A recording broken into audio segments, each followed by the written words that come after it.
Hi hello, എല്ലാവർക്കും നമസ്കാരം. എല്ലാവരും എങ്ങനെ ഇരിക്കുന്നു? സുഖമായിട്ടിരിക്കുന്നു? ഇന്നത്തെ ദിവസം എങ്ങനെ പോയി? അപ്പോൾ ഞാനിവിടെ എടുത്തിരിക്കുന്നത് ബട്ടർഫ്ലൈ കാർഡാണ്. അപ്പോൾ നമുക്കിന്ന് ബട്ടർഫ്ലൈ കാർഡിനോട് നിങ്ങളിപ്പോൾ അനുഭവിക്കുന്ന മാനസിക സംഘർഷത്തിന് എന്ത് ഗൈഡൻസ് ആണ് നിങ്ങൾക്ക് നൽകാനുള്ളത് എന്ന് നമുക്ക് ചോദിച്ചു നോക്കിയാലോ? എല്ലാവരും ഒന്ന് മൈൻഡ് റിലാക്സായി കാം ആൻഡ് ക്വയറ്റാക്കി വെച്ചിട്ട് റിലാക്സ് ആയിട്ടിരിക്കുക. ഒരാക്കിൾ കാർഡിന് എന്താണ് നിങ്ങളുടെ അടുത്ത് പറയാനുള്ളത് നമുക്ക് നോക്കാം കേട്ടോ.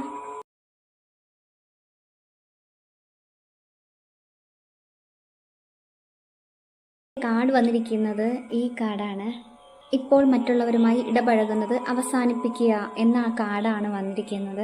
ആണ് പറയുന്നത്, നിങ്ങൾ നിങ്ങളുടെ ഉള്ളിലേക്ക് ഫോക്കസ് ചെയ്യുക, നിങ്ങളുടെ ഉള്ളിലുള്ള നിങ്ങളുടെ പവർ ഐഡൻറ്റിഫൈ ചെയ്യുക, നിങ്ങളുടെ ശക്തിയെ തിരിച്ചറിയുക, തടസ്സങ്ങളും നിങ്ങളുടെ വികാരങ്ങളും എല്ലാം ഒതുക്കി വച്ചിട്ട് നിങ്ങൾ നിങ്ങളുടെ ഉള്ളിലേക്ക് തന്നെ ഫോക്കസ് ചെയ്യുക എന്നാണ് ഇവിടെ ഒറാക്കിൾ കാർഡ് പറയുന്നത്. 5 എന്ന് പറയുന്നത് മനസ്സാണ്, ഞാൻ എപ്പോഴും പറയാറുണ്ടല്ലേ. അപ്പോൾ ആ മനസ്സ് എന്ന് പറഞ്ഞാൽ മറ്റുള്ളവർ പറയുന്നതൊക്കെ നിങ്ങളപ്പോൾ ഡിസ്റ്റർബ് ചെയ്യുന്നുണ്ട്. നിങ്ങൾ മറ്റുള്ളവർ പറയുന്നതിൽ കൂടുതൽ ഫോക്കസ് ചെയ്യുന്നുണ്ട്. അത് നിങ്ങളുടെ മൈൻഡിനെ ഡിസ്റ്റർബ് ചെയ്യുന്നുണ്ട് എന്നാണ് ഇവിടെ ബട്ടർഫ്ലൈ പറയുന്നത്. അപ്പോൾ പറയുന്നവരെന്തും പറയട്ടെ, നിങ്ങൾ ചെയ്യുന്ന കാര്യത്തിൽ ശ്രദ്ധിക്കുക. നിങ്ങളുടെ ചിന്താഗതി, നിങ്ങളെടുക്കുന്ന ഡിസിഷൻ അതെല്ലാം കറക്റ്റാണ്. നിങ്ങൾ നിങ്ങളിൽ വിശ്വസിച്ചിട്ട് മുന്നോട്ട് പോകുക എന്നാണ് ഇവിടെ ഒറാക്കിൾ കാർഡ് പറയുന്നത്. മറ്റുള്ളവർ എന്ത് വേണമെങ്കിലും പറയട്ടെ എന്നുള്ള അവരുടെ പോയിന്റ് ഓഫ് വ്യൂവിൽ നിന്നാണ് അവർ കാര്യങ്ങൾ പറയുന്നത്. സിറ്റുവേഷനിലൂടെ കടന്നു പോകുന്ന നമുക്ക് അറിയുള്ളൂ അത് എന്താണ്, എങ്ങനെയാണ്, അതിൻ്റെ പെയിൻ എന്താണ് എന്നൊക്കെ. നമ്മുടെ സിറ്റുവേഷൻ നമുക്കേ അറിയുള്ളൂ, മറ്റുള്ളവർക്ക് അറിയില്ല.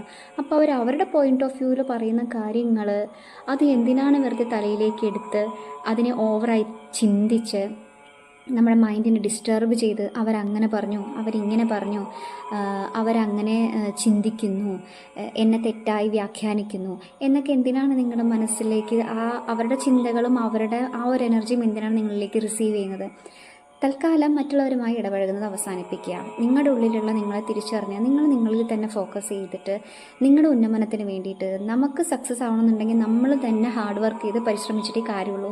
എന്ത് ചെയ്താലും അവർ അപ്രിസിയേഷൻ ചെയ്യും എന്നുള്ള ചിന്താഗതി ആദ്യം മാറ്റുക. നമ്മുടെ എബിലിറ്റിയും നമ്മുടെ ഹാർഡ് വർക്കും മാത്രമേ നമ്മൾ സക്സസ്ഫുള്ളിലേക്ക് എത്തിക്കുകയുള്ളൂ എന്നാണ് ഇവിടെ ഒറാക്കിൾ കാർഡ് നിങ്ങളുടെ അടുത്ത് പറയുന്നത്. അപ്പോൾ നിങ്ങളുടെ സന്തോഷമാണ് നിങ്ങൾ ആഗ്രഹിക്കുന്നതെങ്കിൽ നിങ്ങളുടെ മുന്നിലുള്ള തടസ്സങ്ങളെയും മറ്റുള്ളവർ നിങ്ങളിലേക്ക് പറയുന്ന കാര്യങ്ങളെയും, അത് കുത്തുവാക്കുകളായിക്കോട്ടെ, നിങ്ങളെ ജഡ്ജ് ചെയ്യുന്നതായിക്കോട്ടെ, ആ വികാരങ്ങളിലൊന്നും അടിമപ്പെടാതെ നിങ്ങളുടെ സന്തോഷത്തിന് വേണ്ടി നിങ്ങൾ പ്രവർത്തിക്കുക. അതിനെന്താ ചെയ്യേണ്ടത്? മറ്റുള്ളവരുമായി ഇടപഴകുന്നത്, കമ്മ്യൂണിക്കേഷൻ കുറയ്ക്കുക. അവരെന്ത് വേണമെങ്കിലും പറയട്ടെ, അത് നിങ്ങൾ മനസ്സിലേക്ക് എടുക്കാണ്ടിരിക്കുക കേട്ടോ. ഇതാണ് ഒറാക്കിൾ കാർഡ് നിങ്ങളുടെ അടുത്തേക്ക് പറയാനുള്ളത്. എല്ലാവർക്കും നല്ലത് മാത്രം വരട്ടെ. നാളെ വേറൊരു വീഡിയോ ആയിട്ട് കാണാം കേട്ടോ. ടാറ്റാ.